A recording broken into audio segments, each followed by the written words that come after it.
আসসালামু আলাইকুম। Hello viewers, কেমন আছেন সবাই? আশা করি অনেক ভালো। তো আরও একটি ছোট্ট ভিডিও নিয়ে চলে এসেছি। তো আজকের যে ভিডিও টপিক সেটা হচ্ছে ফিতনা কি এবং ইসলাম কি দিক নির্দেশনা দিয়েছে এবং ফিতনা থেকে মুক্তি পাওয়ার 10টি উপায় আপনাদের সঙ্গে শেয়ার করব। আশা করি ভিডিওটি কন্টিনিউ করবেন।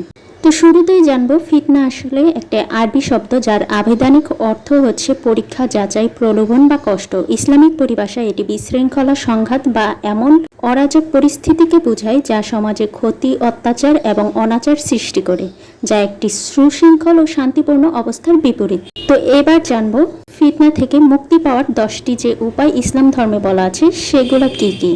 নাম্বার 1, আল্লাহর কাছে দোয়া করা। ফিতনার সময় সবচেয়ে বড় গুরুত্বপূর্ণ কাজ হলো আল্লাহর কাছে সাহায্য চাওয়া। প্রিয় নবী সাল্লাল্লাহু আলাইহি সাল্লাম নিজেও দোয়া করতেন এবং তিনি বলতেন, হে অন্তর পরিবর্তনকারী, আমার অন্তরকে তোমার দ্বীনের উপর অবিচল রাখো। তিরমিজির হাদিস নাম্বার 2140। নাম্বার 2, বা দ্বীনের সঠিক জ্ঞান অর্জন করা। ফিতনা মূলত আসে অজ্ঞতা থেকে। সঠিক ইসলামিক জ্ঞান মানুষকে বিভ্রান্তি থেকে রক্ষা করে, তাই উচিত আমাদের দ্বীনের সঠিক জ্ঞান অর্জন করা। নাম্বার 3, কোরআন ও সহি হাদিস অনুযায়ী জীবন পরিচালনা করা। আল্লাহর কিতাব ও রাসূল সাল্লাল্লাহু আলাইহি সাল্লামের সুন্নাহ অনুসরণ করলে মানুষ সঠিক পথে চলবে এবং সঠিক পথ খুঁজে পাবে।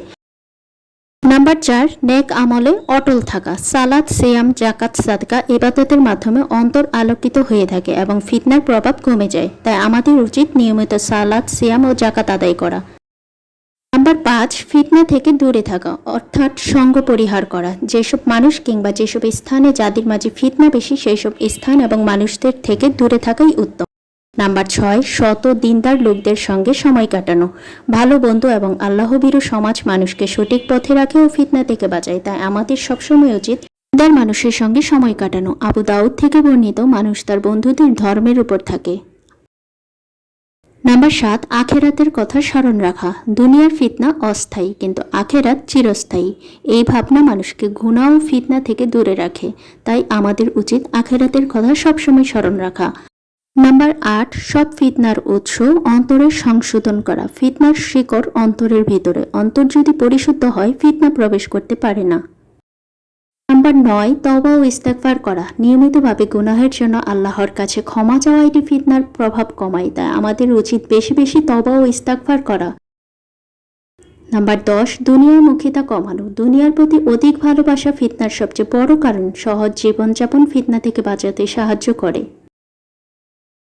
ফিতনা কিয়ামতের পূর্বাভাসের অংশ, কিন্তু একজন মুমিন সচেতন থাকলে ফিতনার মধ্যেও ঈমান রক্ষা করতে পারে। এজন্য প্রয়োজন ইলম, আমল ও খালিস নিয়তের। তো আজকের ভিডিওটি ভালো লাগলে অবশ্যই ফ্রেন্ডস এবং ফ্যামিলির সঙ্গে শেয়ার করে দেবেন। আজকে এই পর্যন্তই। আল্লাহ হাফেজ।